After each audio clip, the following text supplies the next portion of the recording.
YouTuber அப்படிங்கிறதுனால இப்போ பிரச்சனையே அங்கே வந்து தான் நிற்கிது.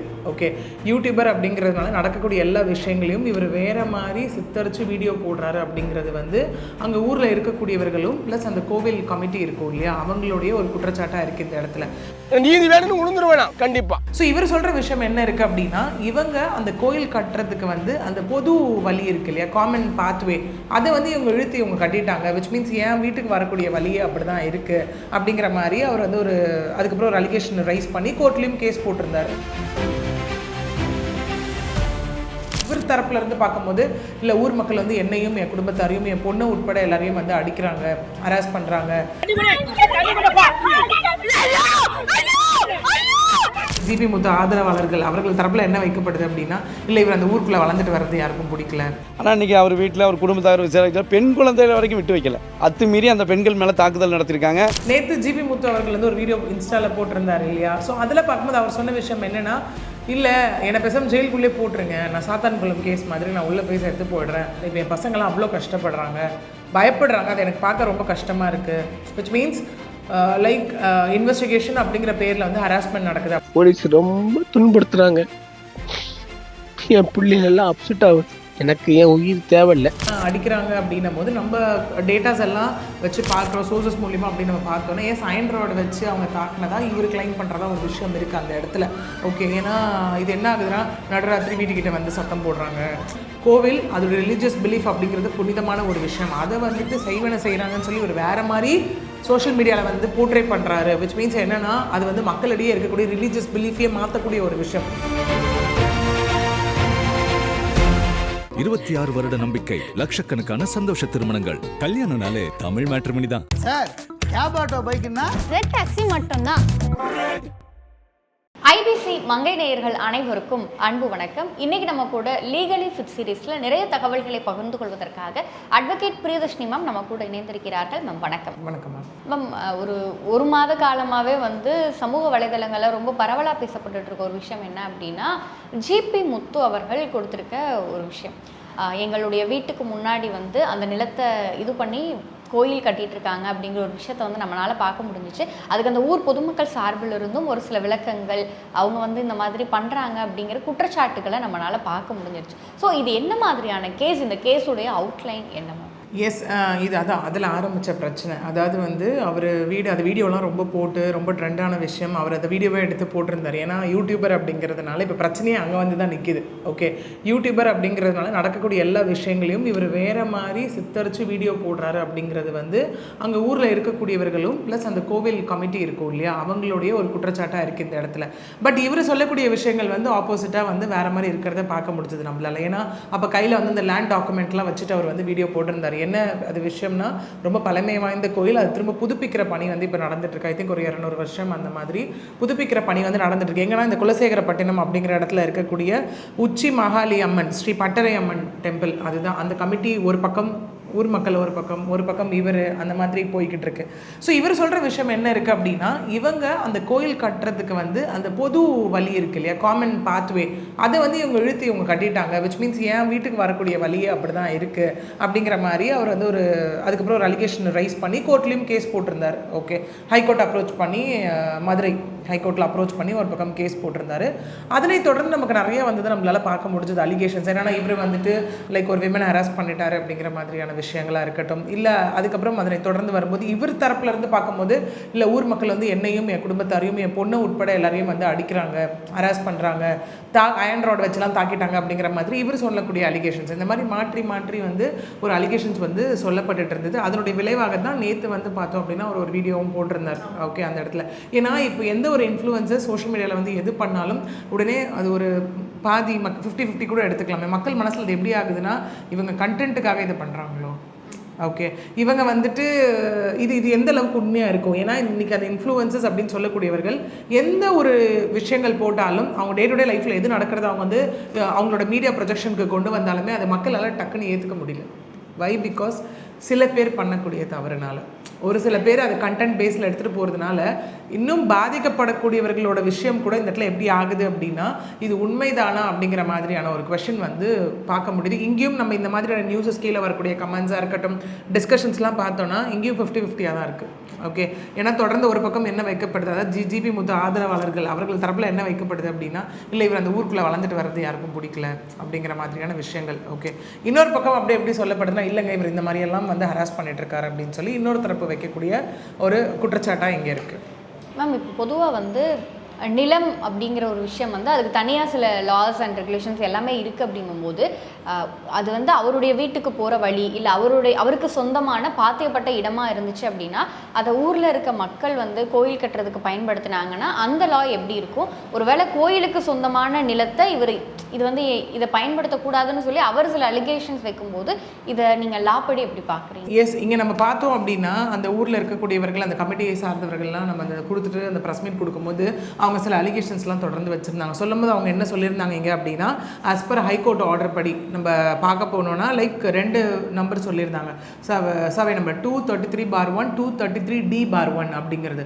ஸோ கோர்ட்டோட judgement is very clear that 233/1 நீங்கள் கட்டிக்கலாம், 233D/1 நீங்கள் கட்டக்கூடாது. விச் மீன்ஸ் அது காமன் பாத்வே அதெல்லாம் வந்துடுதுன்ற மாதிரி சொல்லியிருந்தாங்க. நாங்கள் முழுக்க எது கோவில் நிலமோ அங்கே தான் நாங்கள் கட்டிக்கிட்டு இருக்கோம் அப்படிங்கிறது அவர் சொன்ன ஒரு விஷயம். ஓகே, இதில் என்ன இந்த மாதிரி நடக்கும்போது என்ன ஆகும் அப்படின்னா, டிஸ்பியூட் இருக்கிற ஒரு இடத்துல மேக்ஸிமம் போயிட்டு கேஸ் ஃபைல் பண்ணக்கூடியவர்கள் வந்து ஒரு அடுத்தது இன்ஜெக்ஷன் தட் ஸ்டே போகிற ஒரு விஷயம் இருக்கும். டெம்பரவரியாக அன்டில் ஃபர்தராக ஒரு விஷயம் டிசைட் ஆகிற வரைக்கும் அந்த இடத்துல ஸ்டே அப்படிங்கிற ஒரு ப்ராசஸ் போகும். ஓகே, ஸோ எஸ் அதுக்கு ஒரு சொல்யூஷன்ஸ்க்கு அதுக்கப்புறம் கிடைக்குது அப்படின்னா அதுக்கப்புறம் அவங்க வந்து கன்ஸ்ட்ரக்ஷனை வந்து ஸ்டார்ட் பண்ணலாம். அதுக்கப்புறம் என்ன டிஸ்பியூட் இருக்கோ அது வந்து அங்கே செட்டில் ஆகும். ஓகே, இல்லையா அதையும் மீறி வந்து இல்லை இவங்க கட்டிட்டாங்க அப்படிங்கிற ஒரு விஷயம் ஏதாவது நடக்குது அப்படின்னா எஸ் ஆட்டோமேட்டிக்காக அடுத்தது போகக்கூடிய ஒரு விஷயம் இது அவங்க இடத்த தாண்டி கட்டியிருக்காங்க. ஒரு காமன் பாத்வேவாக இருந்தாலும் சரி, that is which is like related to government, இல்லை ஒரு தனிநபரை சார்ந்த ஒரு இடமா இருந்தாலும் சரி, அது என்ன ஆகும்னா அவங்க ஃபேவராக போய் ஒரு ஆர்டர் வாங்கிட்டு வரும்போது அந்த இடத்துல டிஸ்ட்ரக்ஷன் கூட நடக்கலாம். ஓகே, டெமாலிஷன் அந்த ஒரு இதுக்கு கூட அது போகலாமா அந்த இடத்துல. ஓகே, ஸோ இது ஒரு பக்கம். இங்கே அவங்க சொல்லக்கூடிய அலிகேஷன்ஸ் என்னன்னா கிட்டத்தட்ட 9 FIR மேலே அவர்கிட்ட பதிவாயிருக்கு அப்படிங்கிறது தான் அவங்க சொல்லக்கூடிய விஷயமா இருக்குது. ஏன்னா அவங்க தொடர்ந்து அவங்க என்ன வைக்கிறாங்க அப்படின்னா, லைக் ஒரு பக்கம் எஸ் அவர் இதெல்லாம் பண்ணுறாரு, ஓகே, அதுக்கப்புறம் கண்டெம்ட் போகிறாரு, அந்த மாதிரியெல்லாம் நிறைய கண்டெம்ட் ஆஃப் கோர்ட் போகிறாரு, இதெல்லாம் ஒரு பக்கம் இருந்தாலும் இன்னொரு பக்கம் அடுத்தது ஒரு பெரிய சர்ச்சையாக எழுந்தது என்ன அப்படின்னு பார்த்தோன்னா, அந்த கோயிலில் சார்ந்தே அவர் திரும்ப வந்து நிறைய விஷயத்தை டார்கெட்டிவாக பண்ணிகிட்டு இருக்காருன்னு சொல்லி அங்கே இருக்கக்கூடிய மக்கள் வைக்கக்கூடிய ஒரு குற்றச்சாட்டு. அவங்க வந்து இந்த ஆடி மாதத்துக்கு இதெல்லாம் வந்து முன்னாடி பூஜை நடத்துகிறப்போ வந்துட்டு இல்லை இவர் எப்படி சோஷியல் மீடியாவில் ப்ரொஜெக்ட் பண்ணாருன்னு அவங்க சொல்கிறாங்கன்னா, இங்கே வந்து செய்வன நடக்குது, விச் மீன்ஸ் செய்வன பூஜை, பிளாக் மேஜிக்கான பூஜை நடக்குது அப்படின்னு சொல்லி அவர் சோஷியல் மீடியாவில் ப்ரொஜெக்ட் பண்ணதை இவங்க ஒரு அலிகேஷன் வைக்கிறாங்க. ஒன்று. இன்னொன்று அவங்க வைக்கக்கூடிய அலிகேஷன் என்னவா இருக்குது அப்படின்னா, அவருக்கு யார் அந்த ரைட் கொடுத்தா, அடுத்த வீட்டு எதிர்த்த வீட்டு சுற்றி இருக்கக்கூடிய பெண்கள் எல்லாரை பற்றியும் வந்து ரொம்ப தப்பாக பேசுறது, ஓகே, கேலி பண்ணுறது, இதெல்லாம் வந்து யார் அவருக்கு வந்து இங்கே ரைட்ஸ் கொடுத்தா அப்படிங்கிற மாதிரி தொடர்ந்து அவங்க அந்த மாதிரியான குற்றச்சாட்டுகள்லாம் இந்த இடத்துல வைக்கிறாங்க. ஓகே, ஏன்னா ஒரு ரிலீஜியஸ் பிலீஃபை சோஷியல் மீடியாவில் போய் தவறாக ப்ரொஜெக்ட் பண்ணுறதும் மிக தவறான ஒரு செயல் தான். ஓகே, ஸோ இப்போ வந்து அதுக்கான ஆக்டிவ் இன்வெஸ்டிகேஷன் ஸ்டில் வந்துட்டு FIR பதியப்பட்டிருக்கு அப்படிங்கிற ஒரு விஷயம், அதை தாண்டி ரிமாண்ட் எதுவுமே நமக்கு நடக்கலை. ஓகே, இங்கே ஆக்டிவ் இன்வெஸ்டிகேஷன் அப்படிங்கிற ஒரு விஷயம் தான் இருந்துட்டு இருக்கு. அங்கே மக்கள் சொல்லும்போதும் அந்த இடத்துல நம்ம பார்த்தோன்னா தொடர்ந்து நாங்கள் வந்து SPA பார்த்து இவங்கெல்லாம் பார்த்து நாங்கள் கம்ப்ளைண்ட்ஸ் கொடுத்துக்கிட்டு தான் இருக்கிறோம், விசாரிக்கிறோம்னு சொல்கிறாங்க, விசாரிச்சுட்டு இருக்காங்க. ஸோ இவரால் எங்களுக்கு வந்து ரொம்ப தொல்லையாக இடையூறாக இருக்குது, த்ரெட்டாக இருக்குது அப்படிங்கிற மாதிரி கேட்டால் மிரட்டுறாரு. கூடவே இன்னொரு பெயரையும் சொல்லியிருப்பாங்க, லைக் எங்கன்னா தூத்துக்குடியிலேருந்து அவரோட ஃப்ரெண்டு சிவான்னு ஒருத்தரும் வராரு, கார் எடுத்துகிட்டு சுற்றுறாங்க, குடிக்கிறாங்க அப்படிங்கிற மாதிரியான அலிகேஷன்ஸ் டோட்டலாக அப்படியே ஆப்போசிட்டாக இருக்குது. ஓகே, நேற்று ஜிபி முத்து அவர்கள் வந்து ஒரு வீடியோ இன்ஸ்டாவில் போட்டிருந்தார் இல்லையா? ஸோ அதில் பார்க்கும்போது அவர் சொன்ன விஷயம் என்னென்னா, இல்லை என்னை பேசாமல் ஜெயிலுக்குள்ளே போட்டுருங்க, நான் சாத்தான்குளம் கேஸ் மாதிரி நான் உள்ளே போய் சேர்த்து போயிடுறேன், நான் பிக் பாஸ் வீட்டிலேருந்து வெளியே வந்ததுக்கு காரணமே ஒரு பையன்தான், அந்த இடத்துல இருக்க முடியல அழுதான்னு சொல்லிட்டு தான் வந்தேன். இப்போ என் பசங்களாம் அவ்வளோ கஷ்டப்படுறாங்க, பயப்படுறாங்க, அது எனக்கு பார்க்க ரொம்ப கஷ்டமாக இருக்குது. விச் மீன்ஸ் லைக் இன்வெஸ்டிகேஷன் அப்படிங்கிற பேரில் வந்து ஹராஸ்மெண்ட் நடக்குது அப்படிங்கிற மாதிரி ஒரு கான்டெக்ட்ஸில் அவர் பேசியிருந்தார். அந்த இடத்துல திரும்ப இந்த கேஸ் இருக்குது அந்த கேஸ் இருக்குன்ற மாதிரி இன்வெஸ்டிகேஷன்ஸ் கூப்பிட்றாங்க அப்படின்ற ஒரு விஷயம். Okay, still yes cases file ஆகிருக்கு, விச் மீன்ஸ் FIR ரெஜிஸ்டர் ஆகிருக்கு. அதனை நோக்கி இன்வெஸ்டிகேஷன்ஸ் தான் இங்கே நடந்துகிட்ருக்கே தவிர்த்து இந்த ரிமாண்ட் அப்படிங்கிற ப்ராசஸ் நோக்கி இன்னும் போகலை. மேம் இப்போ அவர் போட்டிருந்த வீடியோலேயே வந்து என்னுடைய மகளை வந்து அடிக்கிறாங்க, டார்ச்சர் பண்ணுறாங்கன்ற அந்த ஒரு விஷயத்தை வந்து அவர் மென்ஷன் பண்ணியிருந்தார். So what's your opinion? Yes, அதில் சொல்லியிருந்தார். ஏன்னா அடிக்கிறாங்க அப்படின்னும் போது நம்ம டேட்டாஸ் எல்லாம் வச்சு பார்க்குறோம், சோர்சஸ் மூலிமா அப்படின்னு நம்ம பார்த்தோன்னா எஸ் அயன் ராட் வச்சு அவங்க தாக்குனதா இவர் கிளைம் பண்ணுறதா ஒரு விஷயம் இருக்குது அந்த இடத்துல. ஓகே, ஏன்னா இது என்ன ஆகுதுன்னா நடுராத்திரி வீட்டுக்கிட்ட வந்து சத்தம் போடுறாங்க என்ன வந்து. ஏன்னா இங்கே இவரும் இன்னொன்று சொல்லியிருக்காரு என்னென்னா அவர் இருக்கக்கூடிய வீடையும் அவர் இன்னும் காலி பண்ணலை, அது வந்து ஆர்டரும் ஆகிடுச்சு அந்த இடத்துல, அவங்க கண்டெப்ட் போகிறாங்க அப்படிங்கிற மாதிரி நிறைய குற்றச்சாட்டுகள் வைக்கப்படுது. ஓகே, இவர் ஒரு பக்கம் சொல்லும் போதும் இவரும் இவர் சைட்லேருந்து வந்து போயிட்டு கம்ப்ளைண்ட் கொடுக்கறது லைக் அந்த மாதிரியான விஷயங்கள் இருக்கணும். இன்னொன்று சிசிடிவி ஃபுட்டேஜ் அப்படிங்கிறது ஒரு பெரிய எவிடன்ஸ். ஏன்னா இந்த கேஸ்லேயும் அது வந்து பேசப்படுது. ஏன்னா நடுராத்திரி வர்றது, அவங்களுக்குள்ள நடக்கக்கூடிய பிரச்சனைகள் அப்படின்னும் போது அப்போ அவங்க வீடு பூந்து அடித்தாங்களா வெளியில் அடித்தாங்களா அப்படிங்கிற கான்செப்ட் எல்லாமே பார்க்கும்போது சிசிடிவி ஃபுட்டேஜ் அப்படிங்கிறது பெரிய எவிடன்ஸாக இருக்க போகுது அந்த இடத்துல. ஸோ யாராக இருந்தாலும் இதை லீகலாக தான் ஹேண்டில் பண்ணணும் அப்படிங்கிறது இது இரு தரப்பாக இருந்தாலுமே. அதை தாண்டி இல்லை நம்ம மிரட்டலாம், நம்ம அடிக்கலாம், அடிக்க முற்படும் போது அவங்க பயந்து இங்கேருந்து போயிடுவாங்க, நம்ம விஷயத்தில் அவங்க தலையிட மாட்டாங்க அப்படிங்கிற மாதிரி கான்செப்ட்ஸ் எதுவுமே நம்ம வந்து பண்ணக்கூடாது. அந்த மாதிரி பண்ணுறவங்க யாராக இருந்தாலும் அவங்க மீது எஃப்ஐஆர் ஆகிறதுக்கும் இங்கே நிறைய சான்சஸ் இருக்குது. ஓகே, விச் இஸ் அகெயின்ஸ்ட் லா, இல்லீகலான ஒரு விஷயம். ஓகே, இல்லை எங்கள் ஜிபி முத்து அவர்கள் இந்த மாதிரியான ஒரு சம்பவம் நடந்திருக்கு அப்படிங்கிற பட்சத்தில் அவர் போலீஸ்கிட்ட கம்ப்ளைண்ட் கொடுத்து வித் ஆல் த எவிடன்சஸ் கொடுக்கும் போது சரி ஓகே ஃபஸ்ட்டு டேரெக்டாக போயிட்டு இன்ஸ்பெக்டர்கிட்ட கொடுக்குறாரா, இல்லை எடுக்கல அடுத்தது ஹையர் அஃபிஷியலாக இருக்கக்கூடிய லைக் எஸ்பி வரைக்கும் போய்ட்டு அவர் கம்ப்ளைண்ட் கொடுத்து, இல்லைனா ஈ can approach court for direction petition. இந்த மாதிரி இருக்குது, என் பொண்ணை என் ஃபேமிலியை அடிச்சு இவ்வளோ தாக்கியிருக்காங்க, எனக்கு இவ்வளோ மன உளைச்சல் ஏற்படுத்தியிருக்காங்க, இதெல்லாம் எனக்கு நடக்குது ஓகே அப்படிங்கிற ஒரு ஆஸ்பெக்டில் எடுத்துகிட்டு போயிட்டு எவிடன்ஸ் எல்லாத்தையும் பேஸ் பண்ணி நான் இப்படி கம்ப்ளைண்ட் கொடுத்தா அடுத்தது ஃபர்தராக எந்த ப்ராசஸுமே போகல, ஸோ எனக்கு வந்து நீங்கள் இதை பேஸ் பண்ணி எனக்கு ஒரு ஆர்டர் கொடுங்கன்னு கேட்கும்போது கண்டிப்பாக கோர்ட் அந்த இடத்துல ஒரு ஆர்டர் கொடுப்பாங்க. ஒன்று இது என்னென்னு ப்ராப்பராக விசாரித்து எனக்கு ரிப்போர்ட் கொடுங்க அப்படிங்கிற மாதிரியாக இருக்கலாம், இல்லை இம்மீடியட்டாக இருக்க எவிடன்சஸ் எல்லாம் வச்சு எஃப்ஐஆர் ஃபைல் பண்ணிவிட்டு எனக்கு ரிப்போர்ட் கொடுங்க அப்படிங்கிற மாதிரி இருக்கலாம். இங்கே வேஸ் கிடையாதுன்னு இல்லை, ப்ராப்பராக எப்படி அப்ரோச் பண்ணி எடுத்துகிட்டு போகிறாங்கன்றது தான் நம்ம இம்பார்ட்டண்ட்டாக பார்க்க வேண்டியது. மேம் இப்போ சிசிடிவி ஃபுட்டேஜஸ் அது ரிலேட்டடான அப்டேட்டாக என்ன விஷயம் வந்துருக்கு? எஸ், இப்போ இந்த சிசிடிவி ஃபுட்டேஜ் பொறுத்த வரைக்கும் இங்கே மெயினாக என்ன சொல்லப்படுது அப்படின்னா அவங்க சொல்கிறாங்க இல்லையா மாதிரி அலிகேஷன்ஸ் வந்து அந்த ரோட்டில் நின்று அவங்களுக்குள்ள நடந்த பிரச்சனைகள் சண்டைகள் அப்படிங்கிறது இருக்கு இல்லையா, அதுதான் மெயினாக சிசிடிவி ஃபுட்டேஜில் எடுத்து வைக்கப்படுற ஒரு விஷயமா இருக்குது. ஏன்னா நம்மளே அந்த ஐ திங்க் அந்த ஃபுட்டேஜ் வெளியில் வந்ததுன்னு நினைக்கிறேன், ஒருத்தர் தாக்குற மாதிரியான ஒரு விஷயம் அங்கே நடந்தது. ஸோ இங்கே என்னென்னா அப்போ ரெண்டு பேருமே தாக்கியிருக்காங்க அப்படின்னும் போது அந்த இனிஷியேஷன் பாயிண்ட் எங்கேருந்து வந்தது, யார் சைடுருந்து வந்ததுன்றது ஒன்று இருக்குது. ஓகே, ஏன்னா ஒருவர் அப்படியே இன்னொருத்தரை தாக்கினாலும் திரும்ப அவங்க தாக்க போது அது எப்படி ஆகிடும்னா கம்யூனல் கிளாஷ் மாதிரி ஆகிடும், பிட்வீன் டூ குரூப்ஸ்ன்ற மாதிரி ஆகிடும் அந்த இடத்துல. அப்போ போய்ட்டு நீ அடித்ததுனால தான் நான் அடித்தேன் அப்படிங்கிற ஒரு விஷயத்தை நியாயப்படுத்த முடியாது. ஓகே, அடிச்சிருக்காங்க இதெல்லாம் நடந்திருக்கு அப்படின்னும் போது நெக்ஸ்ட் இம்மீடியட்டாக நீங்கள் ப்ரொசீட் பண்ண வேண்டியது லீகலி மட்டும்தான் அந்த இடத்துல. ஸோ அந்த சிசிடிவி ஃபுட்டேஜ் கண்டிப்பாக இதுலேயும் ஒரு பெரிய எவிடன்ஸாக இருக்கும். மேம் இப்போ ஜென்ரலாக வந்து கோவில் கட்டுற அந்த கோவிலுக்கு உரிய இடத்துல வந்து அந்த கோயில் சார்ந்த வேலைகள் செய்ய விடாமல் தடுக்கிறதுக்கான விஷயங்கள் இங்கே நடந்திருக்கு அப்படிங்கிறது ஒரு வேளை வந்து இந்த கேஸோட இன்வெஸ்டிகேஷனில் கண்டுபிடிக்கப்பட்டால் அதுக்கு என்ன மாதிரியான தண்டனை ஜிபி முத்து அவர்களுக்கு கிடைக்கும்? இல்லை ஒரு வேளை வந்து ஜிபி முத்துவனுடைய கம்ப்ளைண்ட் வந்து உண்மையானதாக இருந்து அது வந்து பாத் வேவா இல்லை காமன் வேவா இருந்து அதில் கோயில் கட்டுறாங்க அப்படின்னு சொன்னால் அதுக்கான விஷயங்கள் எப்படி இருக்கும்? எஸ், இப்போ சொன்ன மாதிரி நம்ம பார்த்தோன்னா ரெண்டு விஷயம் இருக்குது. ஏன்னா இங்கே ரெண்டு பக்கமான அலிகேஷன்ஸ் இருக்குது. ஏன்னா எப்பவுமே ஒருத்தர் சொல்லுவாங்க இன்னொருத்தவங்கள மீது அதனை நோக்கியான இன்வெஸ்டிகேஷன்ஸ் ஃபர்தராக ப்ரொசீட் ஆகும். அது உண்மையாக பொய்யா அப்படிங்கிறது யார் கம்ப்ளைண்ட் கொடுக்குறாங்களோ அவங்க ப்ரூவ் பண்ணுற மாதிரி இருக்கும் அந்த இடத்துல with all the evidences and like for the process. Okay, இதில் பார்க்கும்போது செட் ஆஃப் பீப்புள் இவங்களும் சொல்லும் போது அவர் மேலே கிட்டத்தட்ட 9 எஃப்ஐஆர் இருக்குன்னு சொல்கிறாங்க. இவரும் வந்து இந்த மாதிரியெல்லாம் பண்ணுறாங்க, இந்த மாதிரியெல்லாம் ஹராஸ் பண்ணுறாங்கன்னு சொல்லி இவரும் ஒரு பக்கம் சொல்லும்போது முழுக்க இது வந்துட்டு என்ன ஆகுதுன்னா எவிடன்ஸை வச்சு ப்ரூவ் ஆக போகிற ஒரு விஷயம் தான். ஓகே, இன்னொன்று இங்கே கேட்க போனால் அந்த நடந்துச்சு இல்லையா 2-3 இன்சிடென்ட், இதில் மெயினாக எஸ் அந்த கோவில் நிலம் ஒரு பக்கம் இருந்தாலும் இன்னொரு பக்கம் அவங்க மெயினாக வைக்கக்கூடிய ஒரு விஷயம் கோவில் அதோட ரிலீஜியஸ் பிலீஃப் அப்படிங்கிறது புனிதமான ஒரு விஷயம். அதை வந்துட்டு செய்கிறாங்கன்னு சொல்லி ஒரு வேறு மாதிரி சோஷியல் மீடியாவில் வந்து போர்ட்ரே பண்ணுறாரு. விச் மீன்ஸ் என்னென்னா அது வந்து மக்களிடையே இருக்கக்கூடிய ரிலீஜியஸ் பிலீஃபையே மாற்றக்கூடிய ஒரு விஷயம் விச் இஸ் அகெயின்ஸ்ட் லா. ஏன்னா அது மத உணர்வை தூண்டுவதாக இருந்தாலும் சரி, இல்லை ஒரு பொய்யான ஒரு விஷயத்தை வந்து இது மாற்றி சித்தரித்து கொண்டு போய் சேர்த்தாலும் சரி which is against law. Okay, ஒன்று.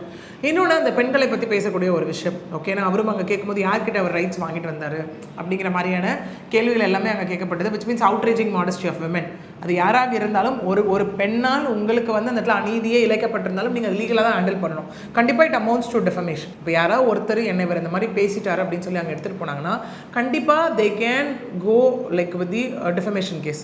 ஒன்று சிவிலாக இருக்கலாம், இல்லை கிரிமினல் டெஃபமேஷனும் அவங்க போகலாம். கிரிமினல் டெஃபமேஷன் அப்படின்ற கான்செப்ட் போயிடுச்சுன்னா அது எஃப்ஐஆர் கான்செப்ட்டுக்கு போயிடும். ஓகே, அந்த மாதிரி போயிடும். ஸோ அதுலேயும் இருக்குது. இந்த மாதிரி ஒரு போகிற பட்சத்தில் குறைந்தபட்சம் பார்த்தோம் அப்படின்னா 2 years ஆஃப் இம்ப்ரிசன்மெண்ட் அப்படிங்கிறது ப்ரூவ் ஆகிற பட்சத்தில் கிடைக்கக்கூடிய ஒன்றாக இருக்கும். ஓகே, இன்னொரு பக்கம் இவர் சொல்கிறாரு இல்லையா, என்னை வந்து அவங்க மிரட்டினாங்க திட்டினாங்க அப்படின்ற மாதிரி. அதோட லைக் க்ரக்ஸ் என்னென்னு பார்க்கணும், விச் மீன்ஸ் ப்ரைமா ஃபேஸை என்னென்னு பார்க்கணும். எங்கேருந்து இது ஸ்டார்ட் ஆச்சு, அவங்க திட்டினாங்களா, பொண்ணை அடிச்சிட்டாங்கன்னு சொல்கிறாருல்ல. ஸோ இதெல்லாம் போகும்போது அங்கேயும் நமக்கு பார்த்தோன்னா லைக் 7 years வரைக்குமான கான்செப்ட்ஸ் அங்கேயுமே இருக்குது நமக்கு பனிஷ்மெண்ட்ஸ். இதை தாண்டி அவங்க கோயில் நிலத்தில் தான் கட்டியிருந்தாங்க அப்படின்னா எஸ், அதில் வந்துட்டு எந்தவித சேஞ்சஸும் இருக்க போகிறதில்ல. ஃபர்தராக அந்த கோயிலுக்கான வேலைகள் முடிவு பெற்று அந்த கோயில் அப்படிங்கிற ஒரு விஷயம் போகும். இல்லை அதனை தாண்டி வந்துட்டு இந்த கோயில் நிலத்தை தாண்டி காமன் பாத்வேவாக இருந்தாலும் இல்லை வேறு யாரோடைய நிலத்திலையாக இருந்தாலும் அட்லீஸ்ட் ஒரு அடி தள்ளி இருந்தாலும் கண்டிப்பாக அடுத்தது அதுக்கான லீகல் ப்ராசஸ் போகும். ஓகே, நான் சொன்ன மாதிரி இந்த டெமாலிஷன் அந்த ப்ராசஸ்க்கு வந்து அதை எடுத்துகிட்டு போகிற ஒரு விஷயமா இருக்கும். பட் இவங்க கிளைம் பண்ணுறது இங்கே என்ன இருக்குன்னா, that is other group of people claim பண்ணுறது எப்படி இருக்குன்னா, இல்லை அஸ் பர் கோர்ட் ஆர்டர் நாங்கள் எங்கே கட்டிக்கலாம்னு சொன்னமோ அங்கே தான் நாங்கள் கட்டியிருக்கோம், காமன் பாத்வேவை நாங்கள் டச்சே பண்ணலைன்னு சொல்கிறாங்க. ஓகே, அகெயின் இது ஒரு வேளை இவர் தரப்புலேருந்து எதாவது அப்பீல் போகிறாங்க அப்படின்னா அது அடுத்த ப்ராசஸ் போகும். மேம், இந்த கேஸோடைய அடுத்த அப்டேட் என்ன மாதிரியான விஷயங்கள் வந்து இன்வெஸ்டிகேஷன் சைட்லேருந்து வருது அப்படிங்கிறத தொடர்ந்து பார்ப்போம். உங்களுடைய இந்த நேரத்திற்கும் நீங்கள் எங்களோடு பகிர்ந்து கொண்ட இந்த தகவல்களுக்கும் நன்றி. நன்றி. 26 வருட நம்பிக்கை, லட்சக்கணக்கான சந்தோஷ திருமணங்கள். கல்யாணம்னாலே தமிழ் மேட்ரிமோனி தான். சார் கேப் ஆட்டோ பைக்குன்னா ரெட் டாக்ஸி மட்டும்தான்.